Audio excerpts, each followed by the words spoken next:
the game by breaking some rules, where a new view of the universe pushes you beyond the limits of your wildest imagination. This is the world of string theory, a way of describing every force and all matter, from an atom to Earth to the end of the galaxies, from the birth of time to its final tick, in a single theory, a theory of everything. Our guide to this brave new world is Brian Greene, the best-selling author and physicist. And no matter how many times I come here, I never seem to get used to it.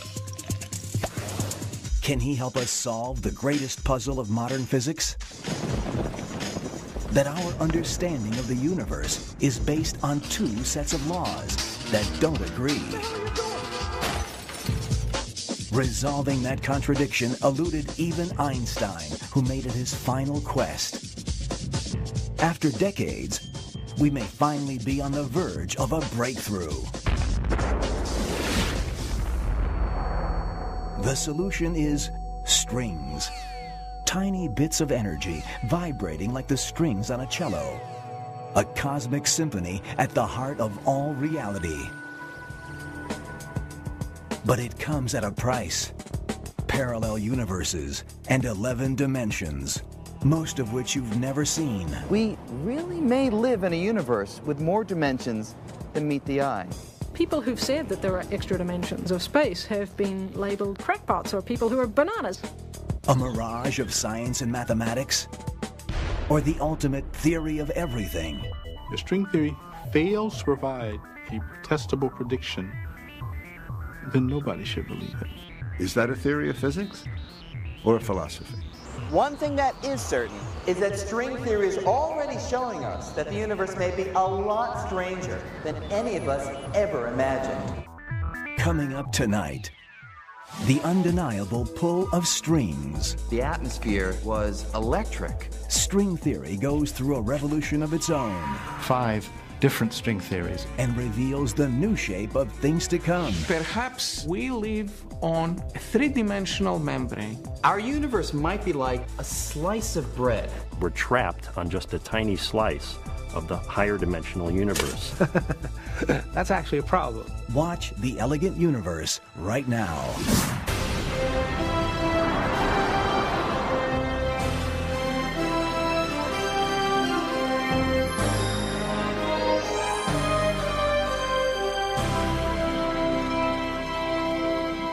Major funding for NOVA is provided by the Park Foundation.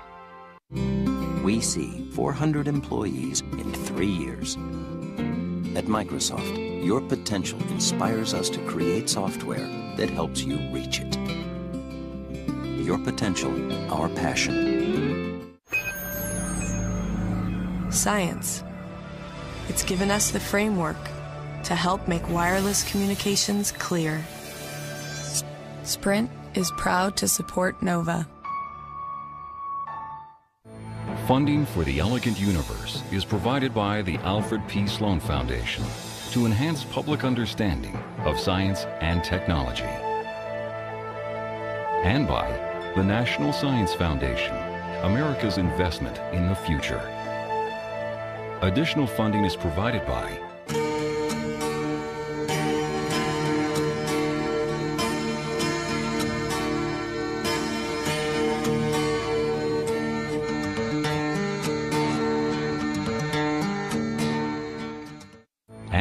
the George D. Smith Fund and the U.S. Department of Energy, fostering science and security.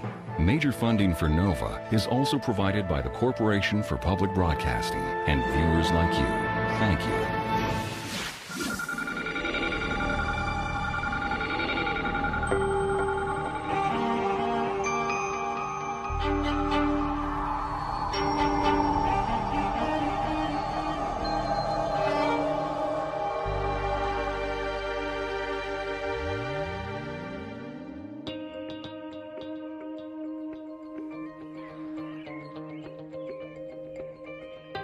Imagine that we were able to control space or control time. the kinds of things that we'd be able to do would be amazing.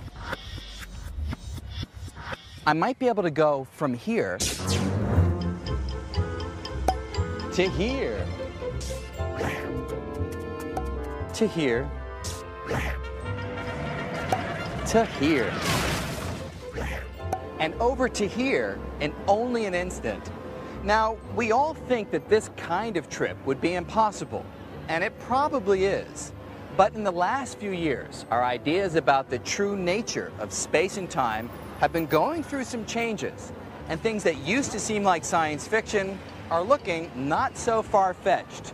It's all thanks to a revolution in physics called string theory, which is offering a whole new perspective on the inner workings of the universe. String theory holds out the promise that we can really understand questions of why the universe is the way it is at the most fundamental level. String theory is really the Wild West of physics. This is an area of theoretical physics which is so radically different from anything that's been before. This radical new theory starts with a simple premise that everything in the universe, the Earth, these buildings, even forces like gravity and electricity, are made up of incredibly tiny, vibrating strands of energy called strings. And small as they are, strings are changing everything we thought we knew about the universe, especially our ideas about the nature of space. To see how, let's first shrink all of space to a more manageable size. Imagine that the whole universe consisted of nothing more than my hometown, Manhattan. So now, just one borough of New York City makes up the entire fabric of space.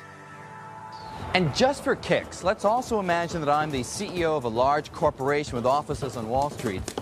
Because time is money, I need to find the quickest route from my apartment here in Upper Manhattan to my offices in Lower Manhattan. Now, we all know that the shortest distance between 2 points is a straight line, but even if there's no traffic, a bit of a stretch, even in our imaginary Manhattan, it'll still take us some amount of time to get there. By going faster and faster, we can reduce the travel time, but because nothing can go faster than the speed of light, there's a definite limit to how much time we can cut from our journey.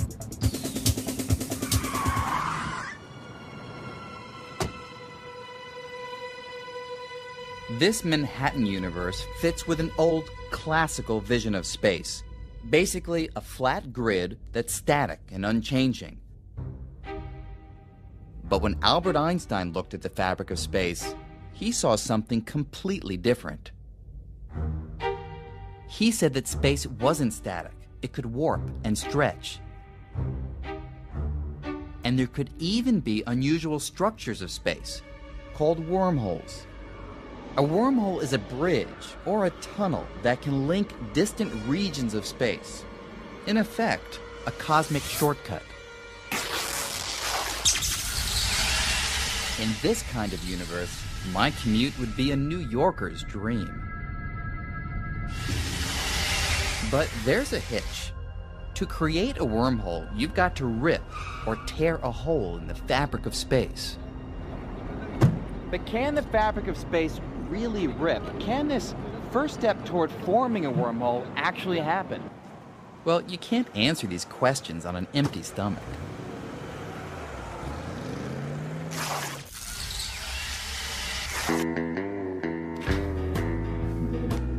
Turns out that by looking at my breakfast, coffee and a donut, we can get a pretty good sense of what string theory says about whether the fabric of space can tear. Imagine that space is shaped like this donut. You might think that it would be very different from a region of space shaped like this coffee cup. But there's a precise sense in which the shape of the donut and the coffee cup are actually the same, just a little disguised. You see, they both have one hole. In the donut, it's in the middle, and in the coffee cup, it's in the handle. That means we can change the donut into the shape of a coffee cup and back again without having to rip or tear the dough at all. Okay, But suppose you want to change the shape of this donut into a very different shape, a shape with no holes. The only way to do that is to tear the donut like this, and then reshape it.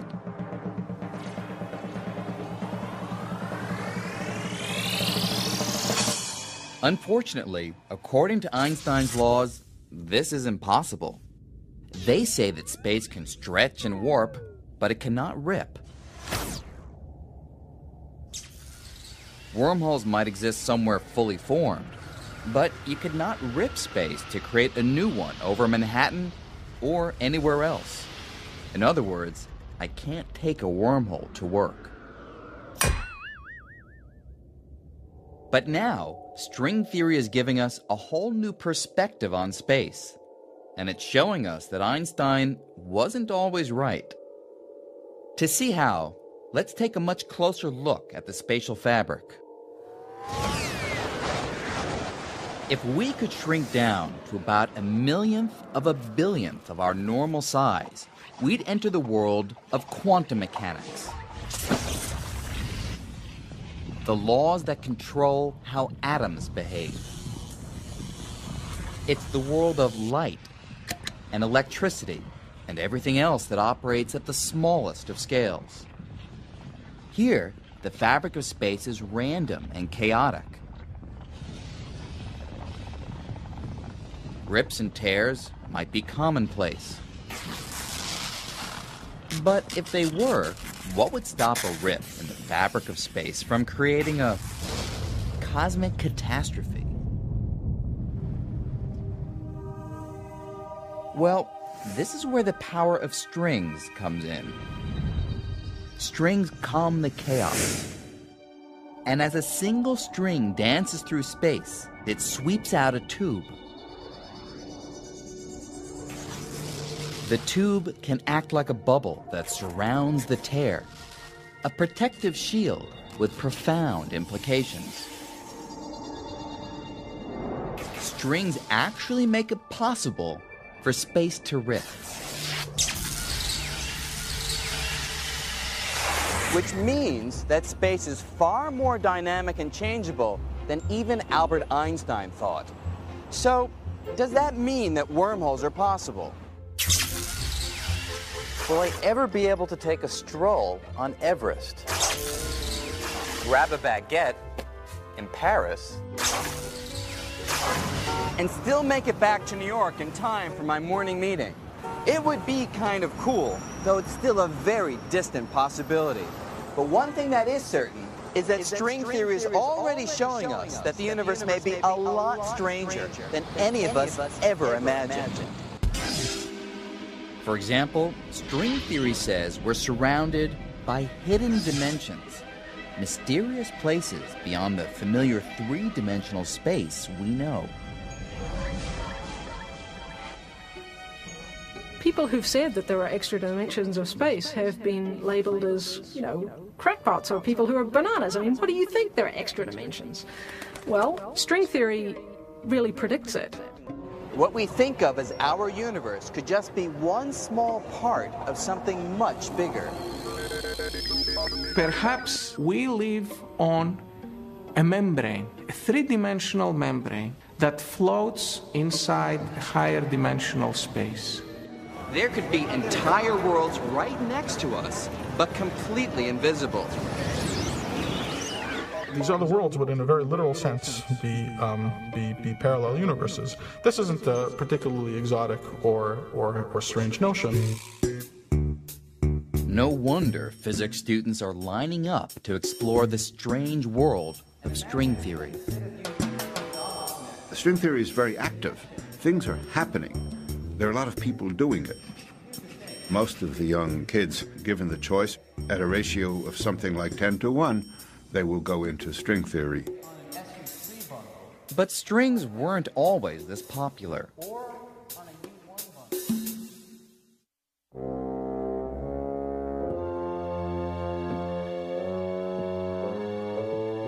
The pioneers of string theory struggled for years, working alone on an idea that nobody else believed in. Here's the gist of it. For decades, physicists believed that the tiniest bits inside an atom were point particles. Flying around the outside were the electrons, and inside were protons and neutrons, which were made up of quarks. But string theory says that what we thought were indivisible particles are actually tiny vibrating strings. It's nothing really mystical. It's a really tiny string. It either closes into its little circle or it has endpoints, but it's just a little string. In the 1980s, the idea caught on, and people started jumping on the string bandwagon. Well, the fact that suddenly all these other people were working in the field had its advantages and its disadvantages. It was wonderful to see how rapidly the subject could develop now because so many people were working on it. One of the great attractions of strings is their versatility.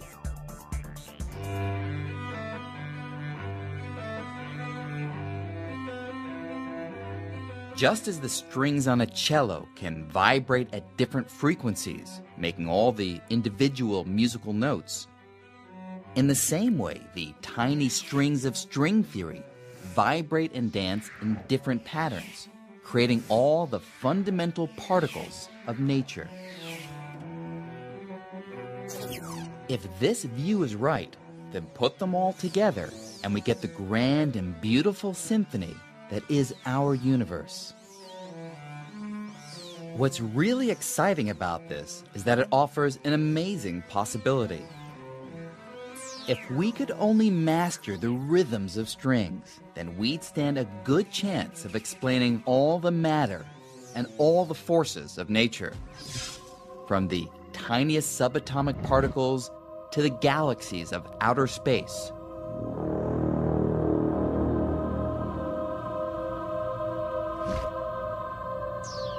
This is the potential of string theory, to be a unified theory of everything.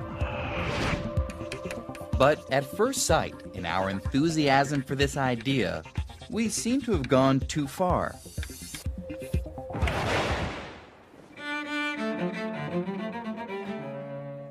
Because we didn't produce just one string theory, or even two.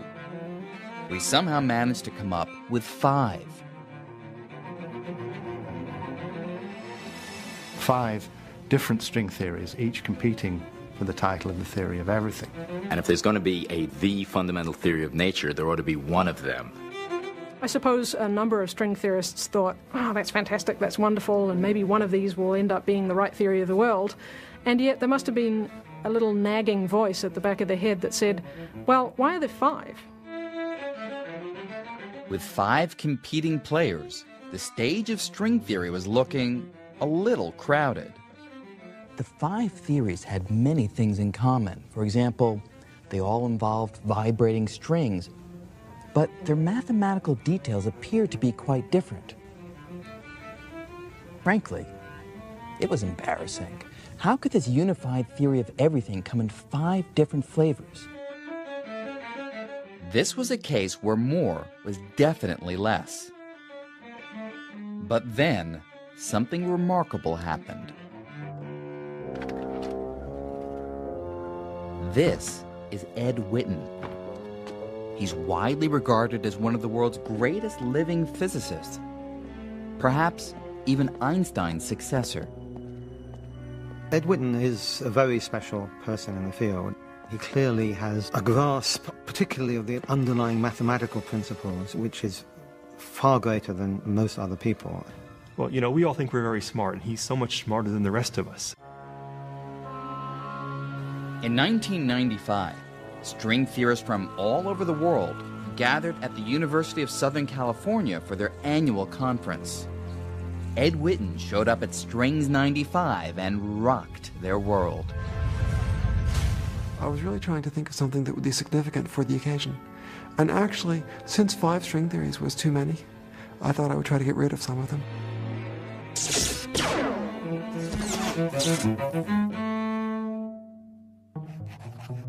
To solve the problem, Witten constructed a spectacular new way of looking at string theory. Ed announced that he had thought about it, and moreover, he had solved it. He was going to tell us the solution to every string theory in every dimension, which was an enormous claim. But coming from Ed, it was not so surprising. The atmosphere was electric because all of a sudden, string theory, which had been going through kind of doldrums, was given an incredible boost, a shot in the arm. Ed Witten gave his famous lecture, and he said a couple of words that got me interested. And for the rest of the lecture, I got hooked up on the first few words that he said and completely missed the point of his lecture. I remember I had to give the talk after him, and I was kind of embarrassed too. Ed Witten just blew everybody away.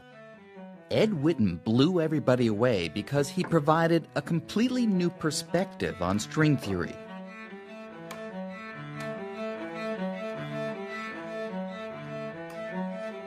From this point of view, we could see that there weren't really 5 different theories. Like reflections in a wall of mirrors, what we thought were 5 theories turned out to be just 5 different ways of looking at the same thing.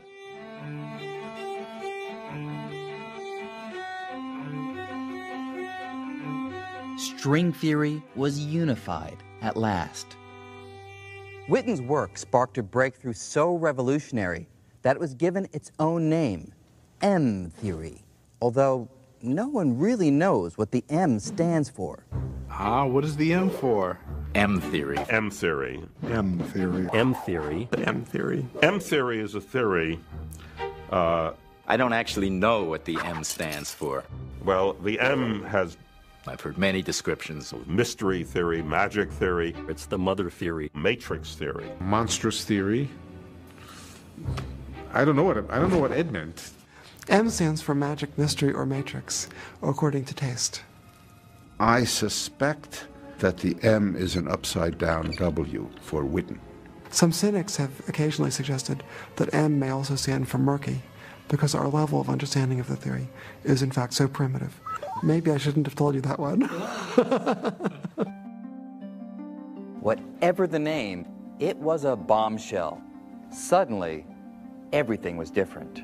There was a lot of panic, if you like, realizing that big things were happening and all of us not wanting to get left behind in this new revolution of string theory.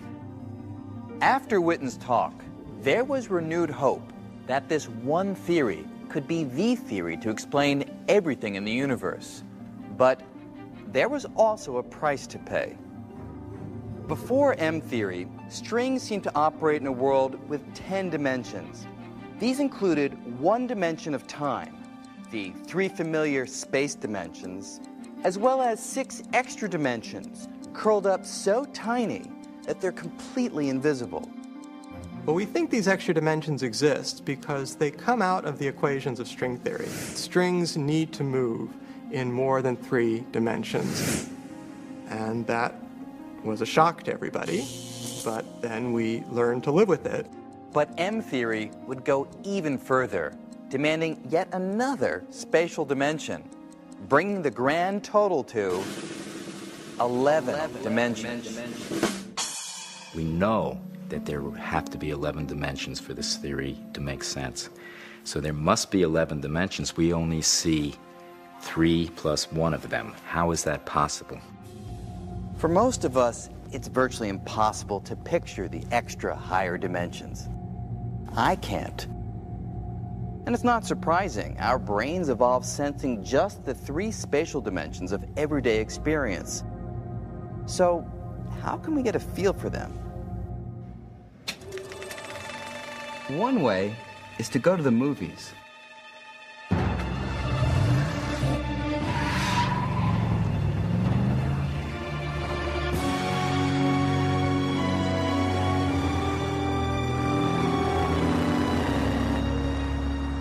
We're all familiar with the real world having 3 spatial dimensions. That is, anywhere I go, I can move left, right, back, forth, or up, down. But in the movies, things are a bit different. Even though the characters on a movie screen look 3-dimensional, they actually are stuck in just 2 dimensions. There is no back-forth on a movie screen. That's just an optical illusion. To really move in the back-fourth dimension, I'd have to step out of the screen. And sometimes, moving into a higher dimension can be a useful thing to do.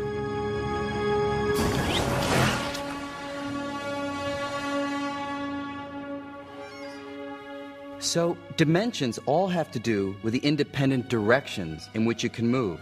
They're sometimes called degrees of freedom. The more dimensions or degrees of freedom you have, the more you can do. That's right. And if there really are 11 dimensions, then strings can do a lot more too.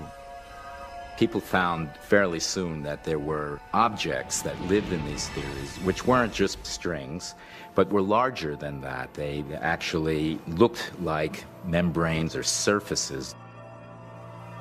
The extra dimension Witten added allows a string to stretch into something like a membrane, or a brain for short.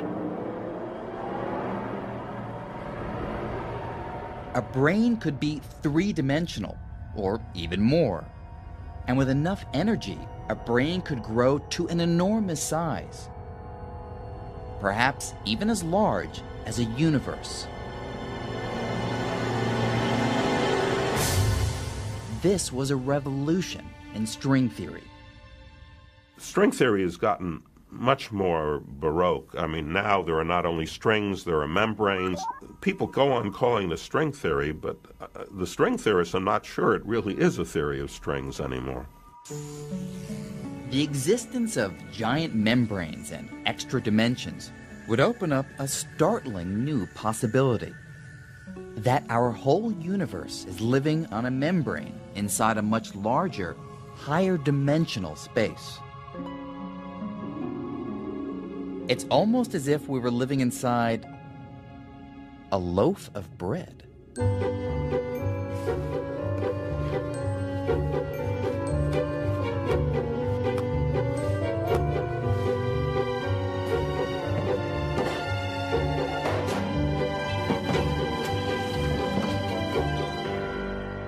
Our universe might be like a slice of bread, just one slice, in a much larger loaf that physicists sometimes call the bulk.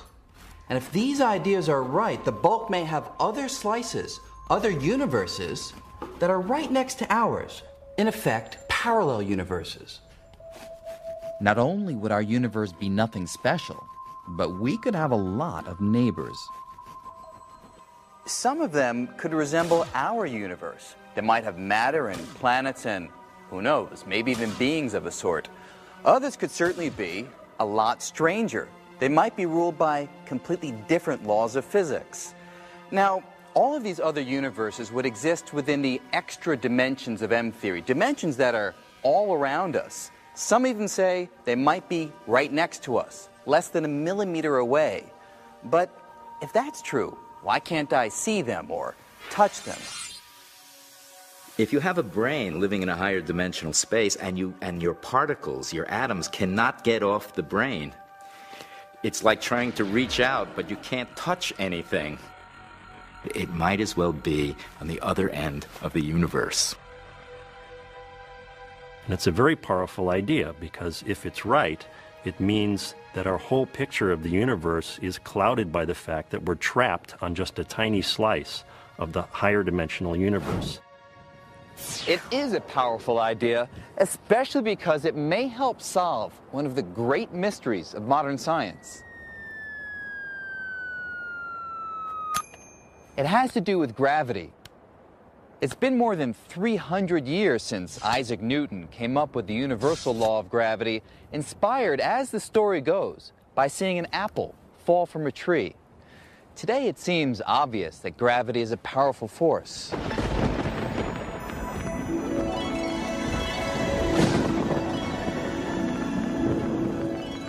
It would seem to most people that gravity is a very important force. It's very strong. It's very hard to get up in the morning, stand up. And when things fall, they break because gravity is strong. The fact of the matter is that it's not strong. It's really a very weak force. Gravity pulls us down to the Earth and keeps our Earth in orbit around the Sun. But in fact, we overcome the force of gravity all the time. It's not that hard. Even with the gravity of the entire Earth pulling this apple downward, the muscles in my arm can easily overcome it. And it's not just our muscles that put gravity to shame. Magnets can do it too, no sweat. Magnets carry a different force, the electromagnetic force. That's the same force behind light and electricity. It turns out that electromagnetism is much, much stronger than gravity. Gravity, in comparison, is amazingly weak. How weak? The electromagnetic force is some 1,000 billion times stronger. That's a 1 with 39 zeros following it. The weakness of gravity has confounded scientists for decades. But now, with the radical world of string theory, filled with membranes and extra dimensions, there's a whole new way to look at the problem. One way of approaching the question of why gravity is so weak compared to all the other forces is to turn the question completely on its head and say, no, actually, gravity isn't very weak compared to all the other forces. It just appears to be weak.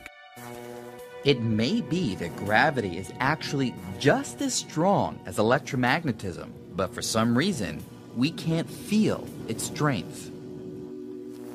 Consider a pool table, a very large pool table. Think of the surface of the pool table as representing our three-dimensional universe, although it is just two-dimensional. And think of the billiard balls as representing atoms and other particles that the universe is made out of. So here's the wild idea. The atoms and particles that make up stuff in the world around us will stay on our particular membrane, our slice of the universe, just as the billiard balls will stay on the surface of the pool table. Unless you're a really bad pool player. But whenever the balls collide, there is something that always seeps off the table. Sound waves. That's why I can hear the collision.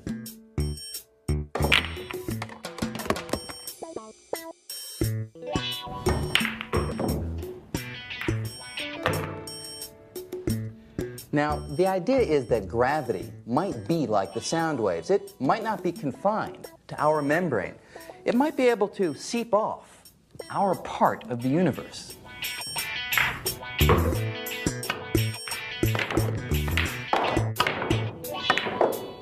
Or think about it another way.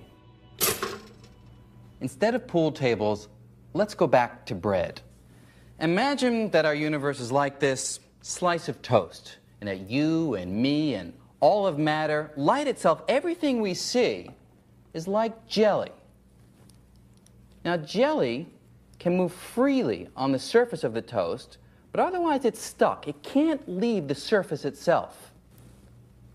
But what if gravity were different? What if gravity were more like cinnamon and sugar? Now, this stuff isn't sticky at all, so it easily slides right off the surface. But why would gravity be so different from everything else that we know of in the universe? Well, it turns out that string theory, or M theory, provides an answer. It all has to do with shape. For years, we concentrated on strings that were closed loops, like rubber bands. But after M theory, we turned our attention to other kinds. Now we think that everything we see around us, like matter and light, is made of open-ended strings. And the ends of each string are tied down to our three-dimensional membrane. But closed loops of string do exist. And one kind is responsible for gravity. It's called a graviton. With closed loops, there are no loose ends to tie down, so gravitons are free to escape into the other dimensions, diluting the strength of gravity and making it seem weaker than the other forces of nature. This suggests an intriguing possibility. If we do live on a membrane, and there are parallel universes on other membranes near us, we may never see them, but perhaps we could one day feel them through gravity. If there happens to be intelligent life on one of the membranes, then this intelligent life might be very close to us. So theoretically, and purely theoretically, we might be able to communicate with this intelligent life by exchanging strong gravity wave sources. So who knows, maybe someday we'll develop the technology and use gravity waves to actually communicate with other worlds.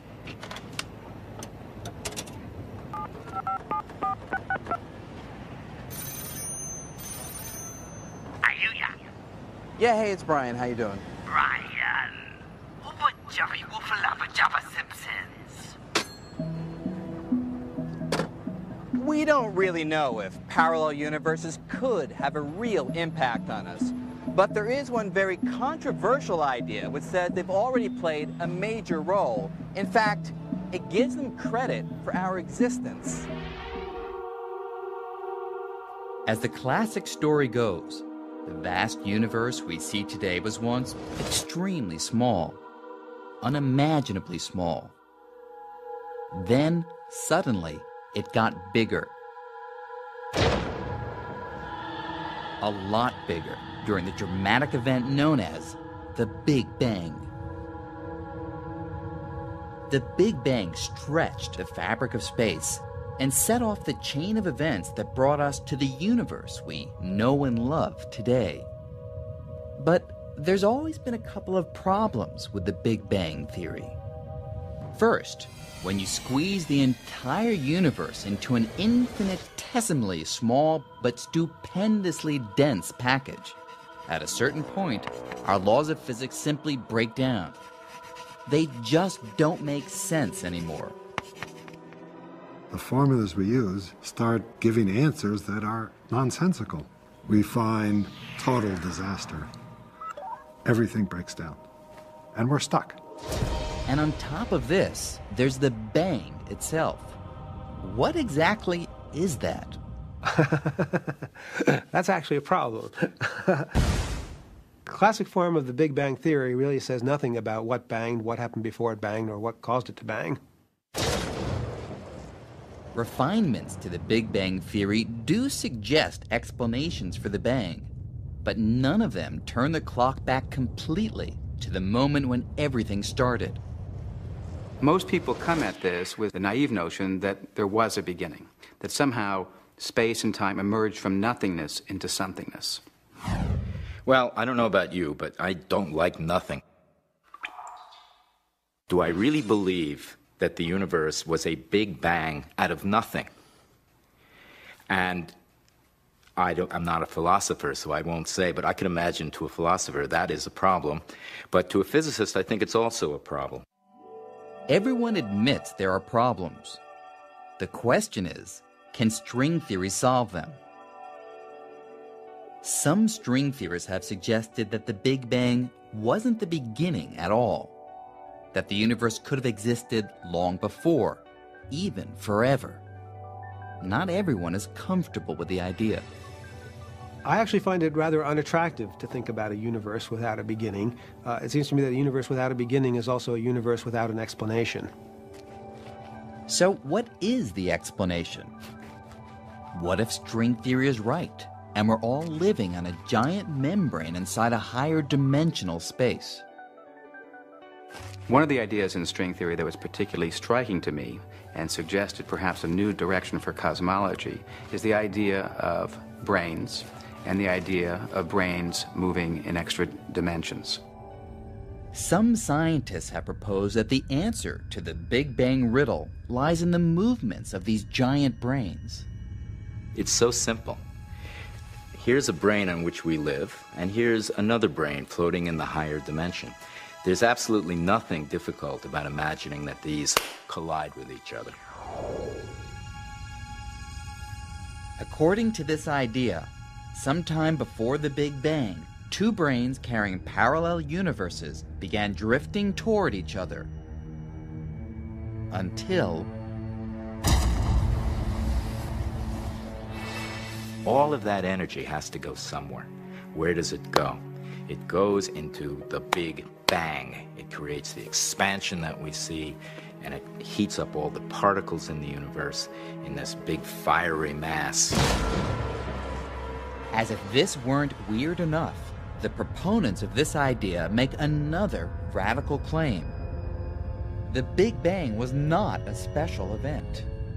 They say that parallel universes could have collided not just once in the past, but again and again. And that it will happen in the future. If this view is right, there's a brain out there right now headed on a collision course with our universe. So another collision is coming, and there'll be another Big Bang, and this will just repeat itself for an indefinite period into the future. It's an intriguing idea. Unfortunately, there are a few technical problems. Well, that was a very ingenious scenario that arose naturally within string theory. However, the good old problems creep back in again. The fact is, we don't really know what happens when two brains collide. You can wind up with the same situation we had with the Big Bang. The equations don't make sense. They have to make a lot of assumptions in their models, and I don't think they've really solved the problem of the Big Bang in string theory. If string theory is the one true theory of the universe, it will have to solve the riddle of the Big Bang. And there's a lot of hope that someday string theory will succeed. But for now, there's also a lot of uncertainty. As promising and exciting as the theory is, we don't entirely understand it. It's as if we've stumbled in the dark into a house, which we thought was a two-bedroom apartment, and now we're discovering is a 19-room mansion, at least, and maybe it's got 1,000 rooms, and we're just beginning our journey. So how sure are we that the universe is the way that string theory describes it? Is the world really made up of strings and membranes, parallel universes, and extra dimensions? Is this all science or science fiction? Well, the question we often ask ourselves as we work through our equations is this just fancy mathematics, or is it describing the real world? These exercises in our imagination and mathematics are all, at the end of the day, subjected to a single question. Is it there in the laboratory? Can you find its evidence? String theory and string theorists do have a real problem. How do you actually test string theory? If you can't test it in the way that we test normal theories, it's not science, it's philosophy. And that's a real problem. Strings are thought to be so tiny, much smaller than an atom, that there's probably no way to see them directly. But even if we never see strings, we may someday see their fingerprints. You see, if strings were around at the beginning of the universe, when things were really tiny, they would have left impressions or traces on their surroundings. And then, after the Big Bang, when everything expanded, those traces would have been stretched out, along with everything else. So, if that's true, we may someday see the telltale signs of strings somewhere in the stars. But even here on Earth, there's a chance we can detect evidence of strings.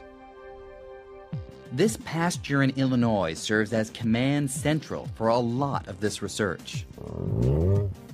Well, actually, the real work happens underground, where the hunt is on for evidence supporting string theory, including extra dimensions. Not too many years ago, people who talked about large extra dimensions would have been considered crackpots, to put it lightly. But all that has changed thanks to string theory. This is Fermilab, and right now it's our best hope for proving that extra dimensions are real. Fermilab has a giant atom smasher. Here's how it works. Scientists zap hydrogen atoms with huge amounts of electricity. Later, they strip them of their electrons and send the protons zooming around a 4-mile circular tunnel beneath the prairie. Just as they're approaching the speed of light, they're steered into collisions with particles whizzing in the opposite direction.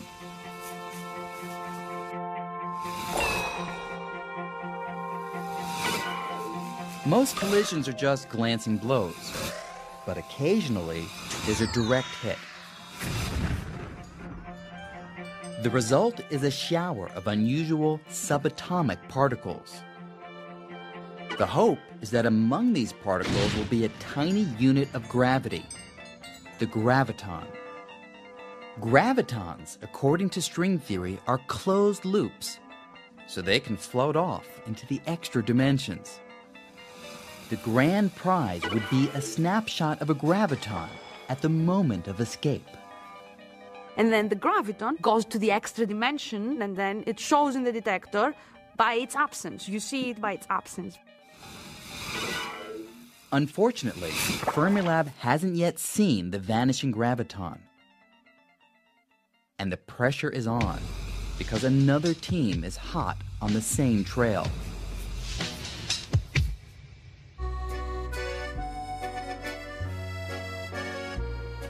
"4,000 miles away, on the border of France and Switzerland, a lab called CERN is constructing an enormous new atom smasher.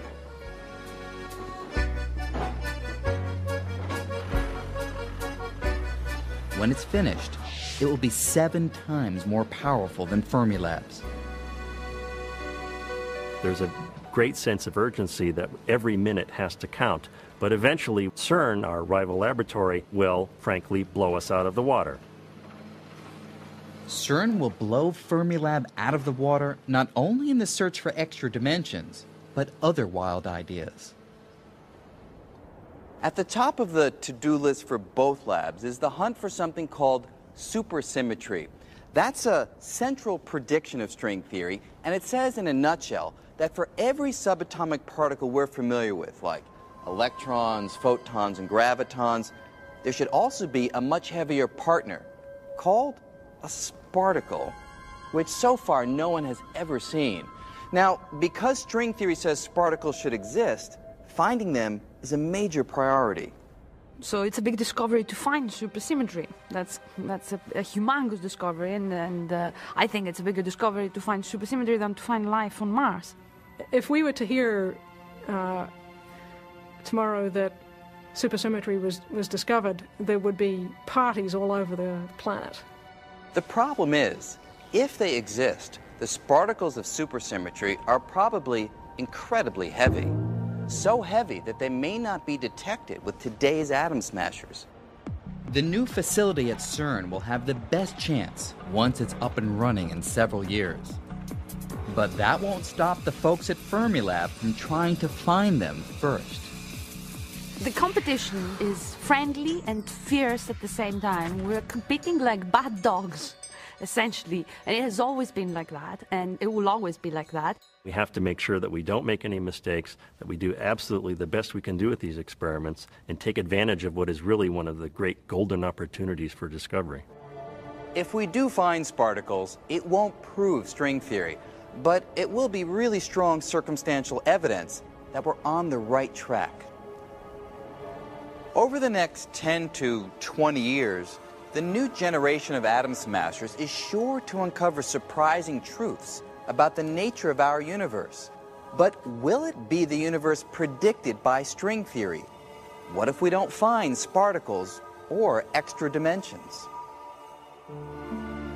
What if we never find any evidence that supports this weird new universe filled with membranes and tiny vibrating strings? could string theory, in the end, be wrong? Oh yes, it's certainly a logical possibility that we've all been wasting our time for the last 20 years and that the theory is completely wrong. There have been periods of many years where all of the smart people, all of the cool people were working on one kind of theory, moving in one kind of direction, and even though they thought it was wonderful, it turned out to be a dead end. This could happen to string theory. Even though there's no real evidence yet, so much of string theory just makes so much sense. A lot of us believe it's just got to be right. I don't think it's ever happened that a theory that has the kind of mathematical appeal that string theory has turned out to be entirely wrong. I would find it hard to believe that that much elegance and mathematical beauty would simply be wasted. I don't really know how close we are to the end. You know, are we almost there and having the complete story? Is it going to still be another 10 years? Nobody knows. But I think it's going to keep me busy for a long time. We have been incredibly lucky. Nature has somehow allowed us to unlock the keys to many fundamental mysteries already. How far can we push that? We won't know until we try. A century ago, some scientists thought they had pretty much figured out the basic laws of the universe. But then Einstein came along and dramatically revised our views of space and time and gravity. And quantum mechanics unveiled the inner workings of atoms and molecules, revealing a world that's bizarre and uncertain. So, far from confirming that we had sorted it all out, the 20th century showed that every time we looked more closely at the universe, we discovered yet another unexpected layer of reality. As we embark on the 21st century, we're getting a glimpse of what may be the next layer. Vibrating strings, sparticles, parallel universes, and extra dimensions. It's a breathtaking vision, and in a few years, experiments may begin to tell us whether some of these ideas are right or wrong. But regardless of the outcome, we'll keep going because, well, that's what we do. We follow our curiosity. We explore the unknown. And 100 or 1,000 years from now, today's view of the cosmos may look woefully incomplete, perhaps even quaint. But undeniably, the ideas we call string theory are a testament to the power of human creativity. They've opened a whole new spectrum of possible answers to age-old questions. And with them, we've taken a dramatic leap in our quest to fully understand this elegant universe.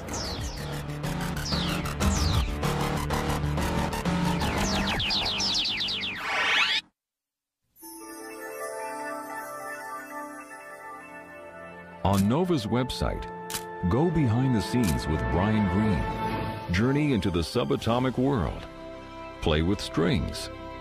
Picture other dimensions and much more. Find it on pbs.org.